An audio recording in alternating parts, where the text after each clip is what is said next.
At 4ZZZ, we acknowledge the traditional owners of the land on which we broadcast. We pay our respects to the elders past, present and emerging of the Turrbal and Jagera people. We acknowledge that their sovereignty over this land was never ceded. And we stand in solidarity with them.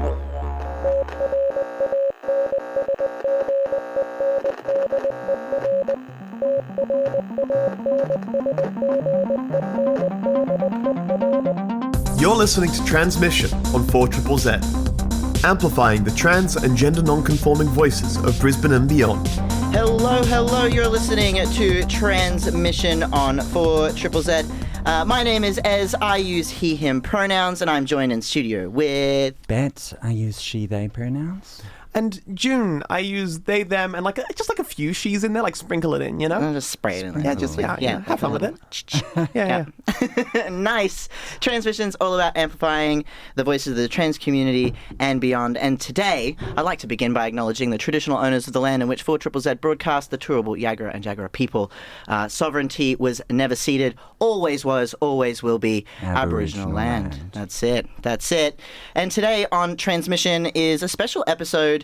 We've covered the cast review before, and this is now going to be a cast review part 2. We're going to be looking at some updates and some things like that. And yeah, we should definitely start the show with a disclaimer and a content warning. We're going to be covering off on a lot of things that involve mental health, suicide, and just generally it's a hard ride listening to things around the cast reviews. So if you are feeling particularly sensitive or prone to feeling distress around this conversation, please consider calling Lifeline as well. And yeah, look after yourself, take care of yourself, and if you have to take some time, if you're listening back on the podcast or listening on demand, feel free to give it a pause, have a break, drink some water, look outside. It's a beautiful time of year. Trans people love you. 4ZZZ loves you. And we're going to do the best we can. Talk about this really awful thing. Yeah. So I'm going to get angry. I'm going to get heated. That's right. We're going to get heated. Okay, I'll try to stay calm. Yeah, all right. Do you want me to start off with a kind of a news flash about where we are since last time? Absolutely. Go for it, Ben. Okay, so there's been 2 major developments in the UK since I was on here about a month ago. Firstly, puberty blockers are now criminalised in the UK, except in certain fairly restrictive circumstances. Yep. And 2 NHS whistleblowers have alleged that the NHS covered up a spate of trans youth suicides following the first banning of puberty blockers in 2020, which was just a ban through the NHS. This is a ban of anyone who has not had them already prescribed through the NHS. But you can't get them prescribed through the NHS at the moment, as I understand, because there isn't a gender clinic operating in the country for trans kids since GIDS at the Tavistock was shut down. Yeah. It's a real dark situation. The banning of puberty blockers, the last time this was done was, I think it was either the late 90s or the early 2000s, and it was after a series of consultations with a set of doctors, this vetoing of a medication. I can't remember what the medication was, but there was a hardcore ban that came in, and they went through a series of consultations with sets of doctors, and it's just, they did no such thing here. They read the cast review and went, well, this is our opportunity, this is our excuse. And it feels a lot like the kind of the Tory party, on their way out, trying to spite the country and just get in some real... Can I swear? Yeah, you can swear. Some real shit that they wouldn't get away with otherwise. But, they're currently trying to amend the Equalities Act too, right? Yeah, it's a real dark situation. And it's a tough thing where, I'm from England originally, and you have a country that is trying to appease the wants of a media that don't represent the people. It's a very vocal group in the media that represent these TERFs that are trying to get these changes put through. But almost every poll of the general population in the UK, people don't care about it like this. It is not a huge issue to the general population in the UK, and it's being blown out of proportion by a set of transphobic people in the media who want us to not live. You know what I mean? Want us to not be around. Did you see on Twitter as well, Kemi Badenoch? I forget what she's the minister for. Oh, women and equalities. She was boasting about how the Tories had adopted a policy of deliberately hiring people with so-called gender-critical views in high-up health positions in preparation for exactly this. Yeah. It sounds like, isn't that what they did with the SGM as well? SEGM, sorry. SEGM. Yeah, SEGM. Like, didn't they also prioritize hiring gender-critical staff? So that's another thing that I've discovered since last time last time I was aware of one person who was on the so-called clinical expert group for the CAS review, and that was that Finnish Dr. Kaltiala. She is a member of SEGM, and she is rabidly transphobic in my view. So there's been 2 more members of SEGM who were found to have been on that so-called clinical expert group. We don't know of anyone else who was on there. So far we know of 3 anti-trans campaigners who were on the clinical expert group deciding about healthcare for trans kids in the UK. Yeah. And no trans people. No trans people, and the director, Hilary Cass, was deliberately chosen because she didn't know a fucking thing about trans people or trans healthcare. And this is the UK where there's already really bad trans care as it is. Yeah. To go through the NHS, it's something like, in some places, a 5-year wait time. Exactly. There's a really phenomenal video from PhilosophyTube on YouTube that's like an hour and a half long explanation of the issues of the NHS in trans care.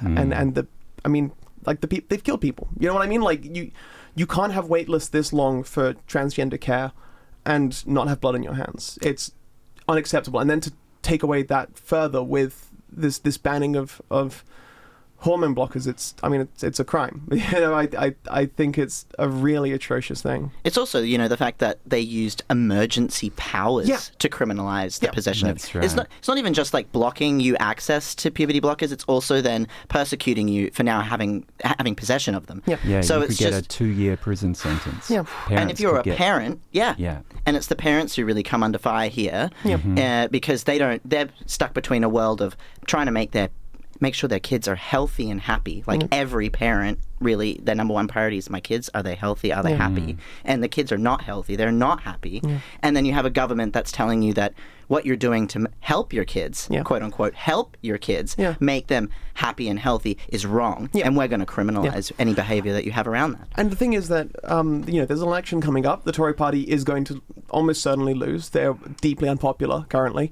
But the Labour Party in the UK is just as transphobic. They just pretend that they don't like it as much, right? Keir Starmer has come out and said that he doesn't want gender ideologies taught in school. He doesn't want any education on transgender identities in schools. Wes Streeting, quite a major minister in the UK, has walked back statements in the past where he called TERFs bigots, walked back statements where he has said that trans women are women, and is instead now trying to court that vote in that population. So you have these emergency powers being used to ban these puberty blockers, and then the new party that's going to come in, it probably won't reverse that stuff. They don't care. It may not stand up in court, apparently. So the Good Law Project is...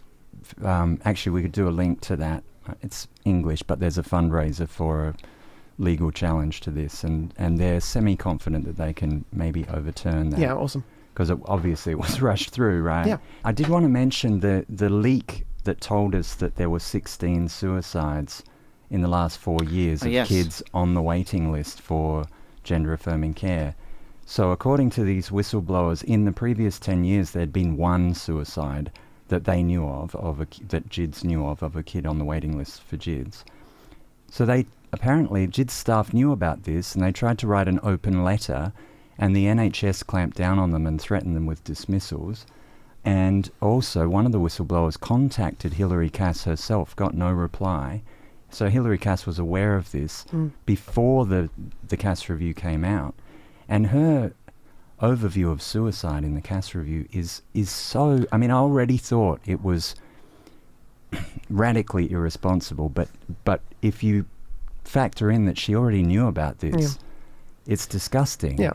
I mean, I went into this sort of thinking, well, okay, so Hilary Cass seems to have meant well, and I still think maybe she meant well, but she was overcome with hubris and thought that she could get to the bottom of all this mess around trans healthcare. And she was also, obviously, someone just immediately started feeding her gender-critical activists as soon as she got that role. Yeah. I mean, I think that's why they gave her the role, because she was pliable. She strikes me as someone who's just never spoken to a trans person. I don't think so, no.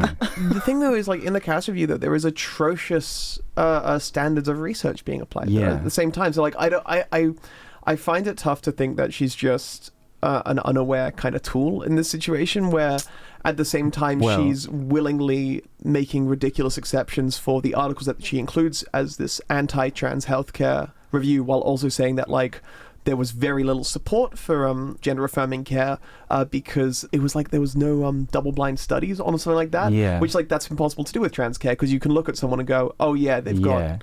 I can see the testosterone effect, I can see the estrogen effect in them, you know what I mean? What my take on that is, and this may evolve because it has evolved already, but my take on that is that these people think that the ends justify the means. She has been convinced that this healthcare is dangerous. Yeah, right. And by some very convincing people. I mean, the people in SEGM are pretty slick, right? I didn't realise how slick they were until a few months ago when I realised what was happening. Yeah. And SEGM have already managed to infiltrate all of those gender care bans in America that are happening. They've had a part in almost every one of them, including Florida, which was the most radical one. So I actually think that Cass knows that she's massaging the data, but she thinks she's doing it for the right reason. Right. Yeah, that makes sense. Yeah. Yeah, unbelievable.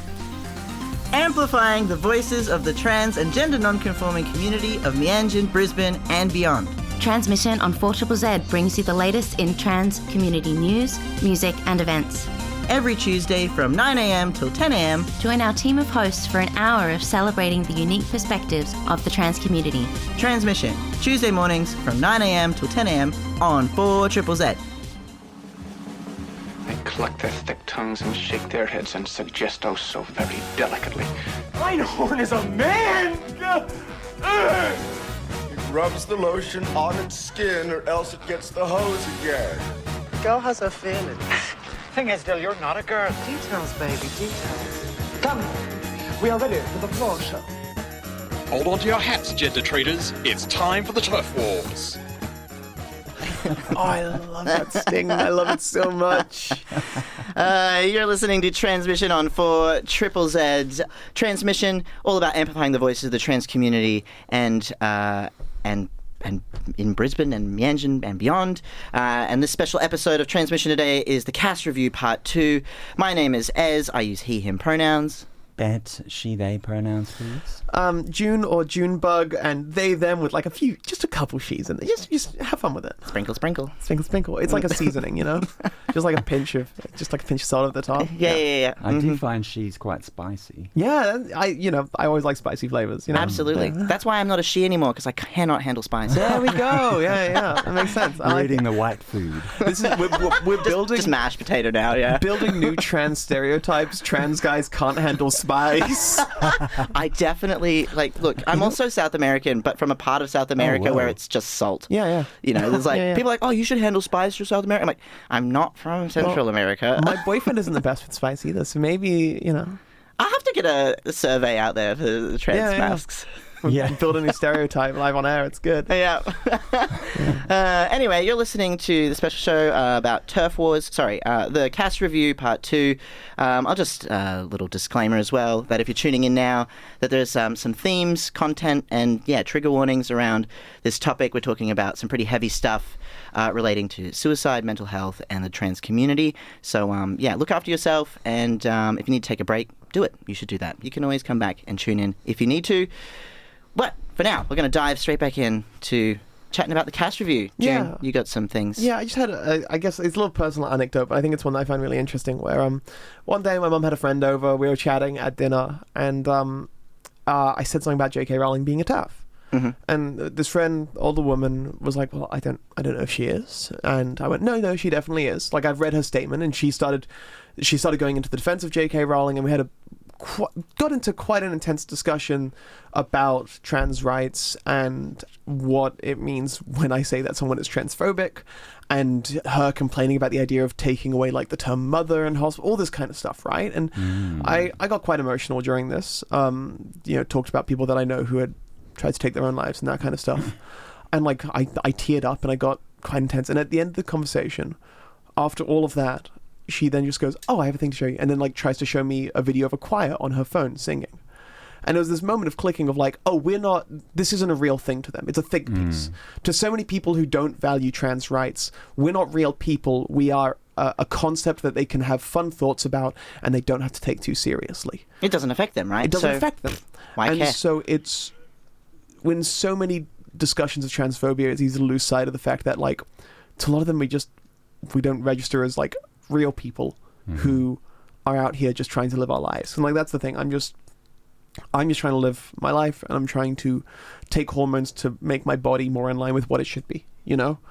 And so many transphobic institutions make us out to be this insidious problem, and just don't see us as people at all, you know? Yeah, well, you know, if you don't want HRT or any kind of hormone therapy, don't get it. That's pretty easy to just not solve that problem. Yeah. Just if you don't want it, don't get it. But don't stop other people from doing things that they want to do with their own body, because they have autonomy over their own bodies, as do you, right? That's one thing I forgot to mention. Well, I didn't have time to mention last time, is this is probably the next seriously disturbing thing that's going to happen as a result of the Cass review, is that kids are probably going to have their autonomy taken away from them to some degree with regards even to social transition. Yeah.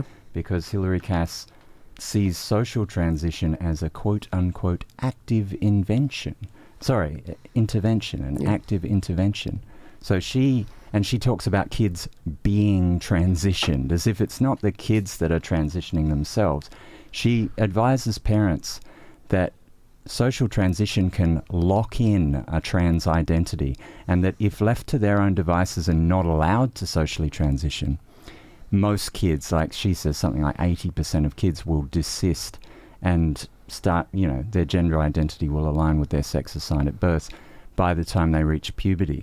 And she quotes some pretty infamous studies that were already being weaponized by TERFs years ago, and that have been debunked multiple times. But the upshot of that is going to be that I think there's going to be a massive decrease in parent confidence in affirming their kids, because Hilary Cass is there telling the whole country and the world that this is a dangerous thing, and that you might inadvertently trans your kid by letting them use different pronouns and a different name and dress differently. Yeah. Well, I mean, this is also, you know, in the UK, they were recently at least floating the idea, I think it went through, of having to, if a child starts using a different name at school or doing anything at school, teachers had to tell the parents.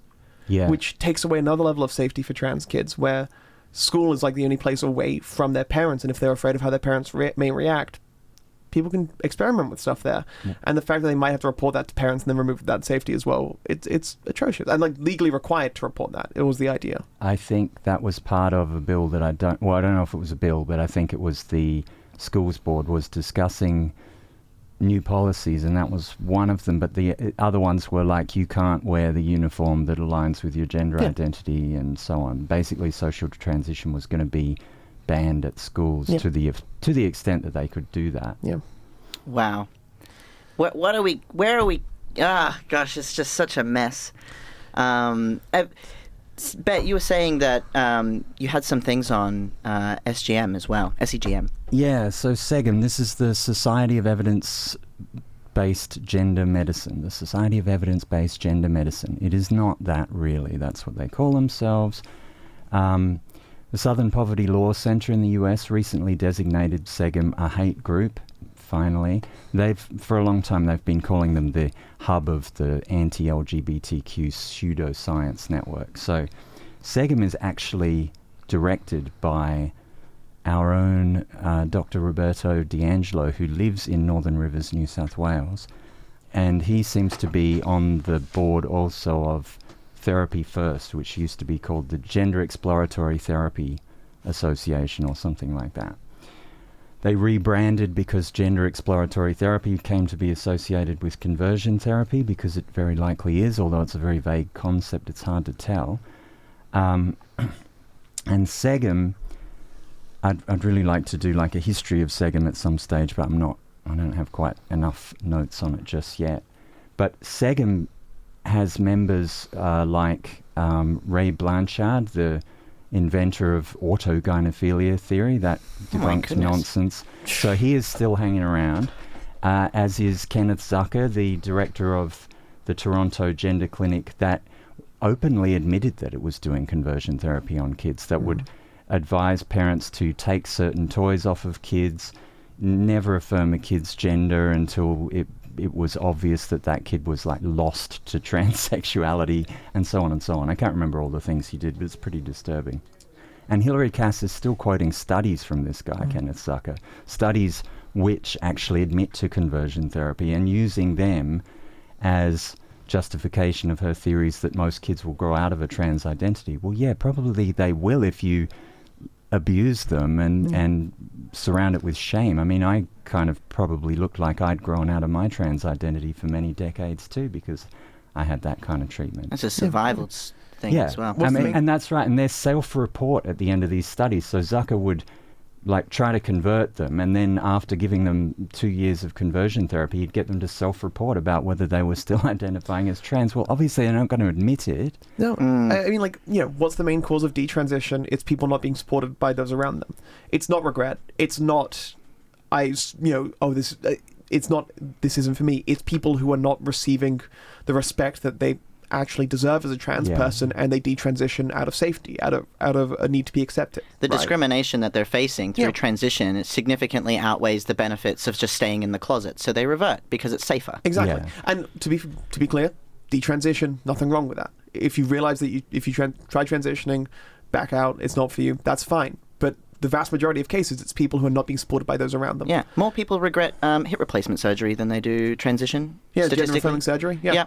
It's the lowest regret rate of any elective surgery, if I remember correctly. Yep. And we've spoken to a surgeon on transmission who performs these surgeries, who talks very, very much about Turns how out people think a love lot about it their surgery. before they go for spending however much money on this stuff. I assure you, trans people think very long and hard before they take these surgeries because of this discrimination and social stigma. So it's not something that has come lightly. It's not something we just thought of overnight. Yeah. Something that's also frustrating is that detransition, and I always use that word in quotation marks because that is a cisgender word, but detransition doesn't even have an actual strict medical definition. So anyone who's doing a study on detransitioners can massage the outcome pretty easily just by choosing a different definition. Yeah. As we saw on Channel 7 covered some quote-unquote detransitioners and misquoted them and actually changed some of their language and even cut out parts of the full interview where they talked about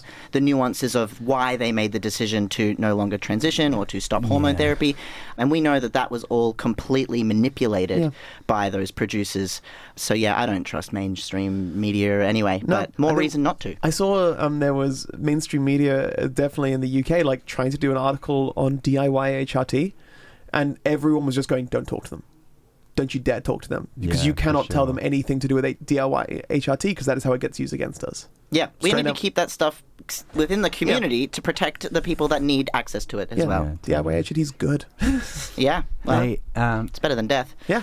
I did get off the topic of SEGM earlier, so I made the point that, it's basically a catch-all for a bunch of old transphobes. Well, I mean, they're the godfathers of the movement, and then you've got these younger doctors like Roberto D'Angelo and Marciano, and I can't remember the others. Yeah. But I did want to mention, we're probably all aware that the RANZCP, the Royal Australian and New Zealand College of Psychiatrists, hosted 3 doctors from SEGM, including Dr. D'Angelo, about a month ago at their conference in Canberra over the express wishes of the trans community. We all protested about it pretty loudly, and we're still writing letters to them about it. Since then, the RANZCP has issued a statement saying that they won't be, at this stage, advising doctors to follow the recommendations of the Cass review. But in my mind, it's a pretty soft statement. It's not enough. Yes, they've rejected an open letter calling on them to support the restriction of trans healthcare in Australia. And over the last month, we've been pulling pressure on the college to commit to not platforming anti-trans lobby groups at their events. And after they hosted a session by SEGM at their national conference in May. So basically, it's a good thing. It's good news that they haven't taken it on, but it doesn't mean that we can stop yet. We're completely safe. You got to keep fighting, right? Pride was a riot is a cliched phrase, but no, you got to still fight for this. Pride is a riot. It is a riot, and if you want to, if you want to help flood the RANZCP with complaints calling on them to commit to not platforming anti-trans lobbyists at any future events. I will be putting a link on the Transmission socials at Trans Radio with a Z. You can also type in Transmission with a Z on Facebook or anything like that. I'll pop a link up. That link will take you to a provided example email that you can copy or you can write your own that you can send to, just stop. It's really interesting and support. Because I find Australia as a whole hasn't picked up on this TERF culture war stuff in the same way that America and the UK have. There was the last election, there was the woman whose name I can never remember that platformed on TERF bullshit. The Greens? Was it a Greens? No. It was a Liberal Sydney. candidate down in Sydney who completely failed out. It just didn't work for her. Yeah. And it feels like there is not a population response to it in the same way that there has been in other places. But in the United States, even in some of the red states, though, that has happened in some cases too, where politicians have ran almost entirely on a platform of transphobia and they haven't won. Yeah. It's not like you said about England, that there's not a whole lot of support for this. There isn't even a lot of support in red states of the United States, apparently. It kind of is it's a small group of people weaponizing some pseudoscience to make this happen. They've got puberty blockers in Tennessee now as well. Yeah. They blocked access to puberty blockers in Tennessee. If you follow Erin Reid at Erin in the Morning, she has, if you're curious, she writes about a lot of stuff. She writes about the Cass Review. She even mentioned the RANZCP in an article the other day and their response to the Cass Review. But she's American, so she writes a lot about America. And she has a map of what's going on in all the states that she updates all the time. And it's not looking good. No. That this has led to the biggest internal migration since the Great Depression in the United States. So this is over 250,000 trans kids and their families have fled these red states to go to so-called trans sanctuary states. That's how bad this has got. Yeah, it's pretty bad. We're going to go to some music and we'll continue this conversation. There's so much to cover, and we've got this entire episode to go through. So what we're going to do is we're going to listen to some music. All music played on Transmission is featuring bands and artists that centre trans voices and trans people. And when we come back, we'll continue talking to you about what is essentially just TERF wars, really. You're listening to Transmission on 4ZZZ. Look after yourself out there. I want to be a little goblin, no care in my life. I want to be a little goblin with a goblin wife. I want to be a little goblin, happy and carefree. I want to be a little goblin living in a tree.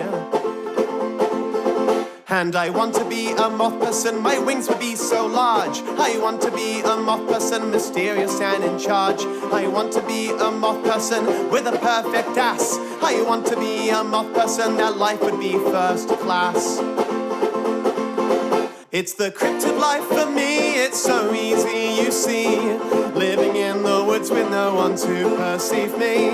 One day I will run away and escape from it all, but it'll take some time to work up the goal. Bum ba dum ba dum bum ba dum ba dum bum ba dum ba dum bum. Bum ba dum ba dum bum ba dum ba dum bum ba dum ba dum bum.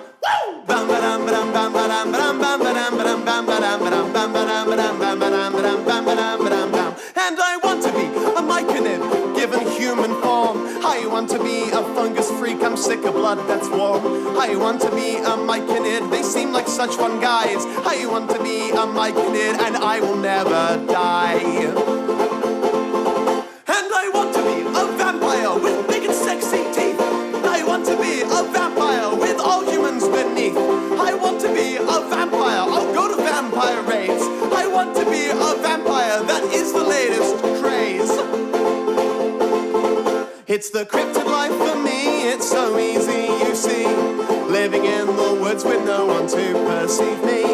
One day I will run away and escape from it all, but it'll take some time to work up the goal. I said it's the cryptid life for me, it's so easy, you see. Living in the woods with no one to perceive me. One day I will run away and escape from it all, but it'll take some time to work up the goal. Woo! That there was Junebug with their number one track, in my opinion, Goblin. It's hard to pick a number one for me. I know there's so many. I love my Nicolas Cage song so much. It's my longest song. It takes so much energy to sing it. I know. When I play it, I try to get as fast as possible as I end it. It's real bad for me. like stretching out the arm afterwards. How long is it? It's like a Bob Dylan It's like song. 5 minutes long. It's not that long. Oh, it's just all of my songs are 2 minutes long. Are you really into Nicolas Cage? He's my favorite actor. Okay. I think he's the best actor working today. There's a whole we've got a whole episode on June's love of Nicolas Cage, so well, maybe not a whole episode, but it's quite a significant chunk of an episode. I can give you trans reading of every Nicolas Cage film. I'll do it. I'm unstoppable. What's that one in New Orleans? Do you like that one? Bad Lieutenant Protocol New Orleans. Yeah. It's fantastic. It's made by Werner Herzog. You started it, Bette. Watch it, careful what you wish for. Yeah, hang on, we're running out of time here, June. That's right. You're listening to Transmission on 4ZZZ. You were just listening to Junebug's track, Goblin. Transmission is all about amplifying the voices of the trans community of Meanjin and beyond. And we're talking about the cast review today, and we are rapidly approaching the end of our episode. My name is Ez. I use he, him pronouns. Bet, she, they. Junebug, they, them with a bit of she. A bit of she. Just a bit. A bitter she. A grumpy she. Honestly, me sometimes. So depending on the day. Yeah. Oh, I hope the cast review doesn't make me a bitter she. No. Well, that's why I wrote that song, Goblin. It was like, it's the idea of just wanting to get the fuck away from everything. Right? It is like, I'm tired of being perceived. I'm tired of having to justify all of my existence to everyone. I just want to be like a little creature in the woods where no one can see me. And I can just be all like weird and messed up. Babe, I've been there. Yeah. I love this episode. I mean, I've not only been where you are, I've been in the woods, the little goblin, a few times. I don't want to go back there right now. I respect that. Yeah. We're out. Us goblin, we can be goblining in the street. Yeah. I'm goblining in the woods. The always greener on the other side, So that's right. That's it. All right, we're gonna have a little recap. The cast review, it's not great. It's not all bad as well. There were some attempts in there hang on, tried. I want to qualify that, because last time I was on here I said, look, it's not all bad, and that was really to excuse some of the people who are basically on our side, like some of the health practitioners in Australia working with trans kids, who are not coming out, in my mind, quite strongly enough against the cast review, and they are saying, look, some of the recommendations are sensible, and in theory they are, but the thing is the NHS doesn't have the money or the inclination to put them into practice. And I'm kind of amazed that Hilary Cass could have been dumb enough to think that they did, and I kind of don't believe it. Like at the moment, you can't get puberty blockers because you could theoretically only get them through a study, but no one's funding the study, and no one's opened up the...